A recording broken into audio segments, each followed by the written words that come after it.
और जिस खजाने से धन आया है मैं गोविंद से प्रार्थना करूंगा कि उस खजाने को हमेशा भरते रहे। बोले हरि भगवान की।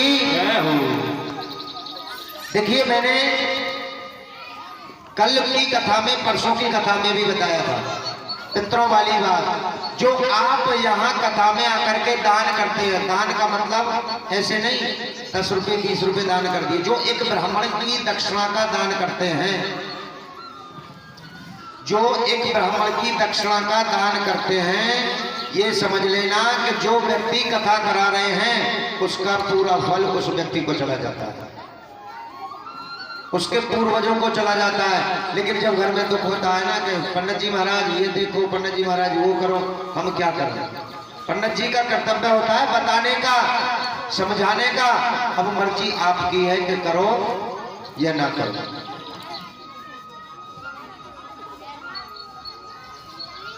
छोटे से कन्हैया एक दिन यशोदा मैया घर में मालपुआ बना रही थी, खीर पूरी बना रही थी।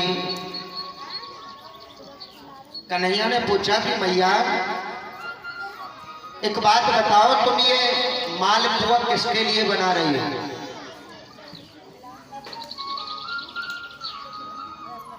मैया ने जवाब दिया कि लाला तुम्हें ना पता, बेटा तू ना जाने, आज इंद्र भगवान की पूजा है। कन्हैया ने कहा ये इंद्र भगवान कौन है, हम तो जानते नहीं। यशोदा मैया बोली बेटा ऐसे ना बोले, इंद्र भगवान है। मेरे गाना ने कहा कि इंद्र कोई भगवान नहीं है, इंद्र की पूजा मत करो। यशोदा ने कहा किसकी पूजा करो? कि पूजा करनी है तो मेरे गोवर्धन की करो। गोवर्धन पर्वत आए कहां से? एक समय की बात जब त्रेता में राम सेतु बन रहा था, भगवान श्री राम लंका पर चढ़ाई करने के लिए पुल बना रहे थे, तब भालू बानर सभी पत्थर ला रहे थे उठा उठा करके। वहां हनुमान जी महाराज दौड़े दौड़े गए और तोरणागिरी पर्वत से जाकर के बोले कि सुनो, हम आपको लेने के लिए आए, आपकी आवश्यकता पड़ गई। उन्होंने कहा क्यों? कि भगवान राम वहां पुल बना रहे हैं, उसकी आवश्यकता पड़ गई, आपको चलना पड़ेगा। गोवर्धन द्रोणागिरी ने कहा कि मैं नहीं जाऊंगा, मैं अपने स्थान से नहीं जा सकता। द्रोणागिरी के पुत्र हैं गोवर्धन। गोवर्धन ने कहा कि भैया हनुमान, मैं तो राम की सेवा करने के लिए इच्छुक हूं, चलिए मैं तो राम जी के दर्शन करना चाहता हूं, मुझे ले चलिए। हनुमान जी जैसे ही लेके चले गोवर्धन पर्वत को, और जैसे ही हनुमान जी महाराज वृंदावन के पास पहुंचे, ब्रजमंडल में आए, तुरंत भगवान की कृपा से आकाशवाणी हो गई और कहा कि भालू बानर जो भी पत्थर ला रहे हैं वो वही रख दे, पुल का निर्माण तैयार हो चुका है।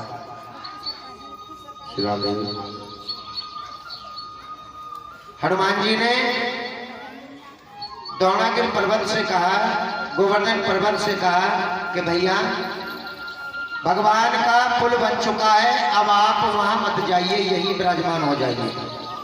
गोवर्धन ने कहा कि भैया मैं तो भगवान के चरण छूना चाहता था, भगवान की सेवा करना चाहता था, लेकिन तुमने अच्छा नहीं किया। तो हनुमान जी ने कहा कि तुम यहीं विराजमान हो जाओ, और त्रेता के बाद द्वापर आएगा, द्वापर में तुम चरण छूने की तो बात, भगवान के साक्षात दर्शन करना, तुम्हारे सर पर आकर के भगवान कन्हैया गैया चढ़ाएंगे और आकर के तुम भगवान के दर्शन कर लेना। बोली गोवर्धन महाराज की।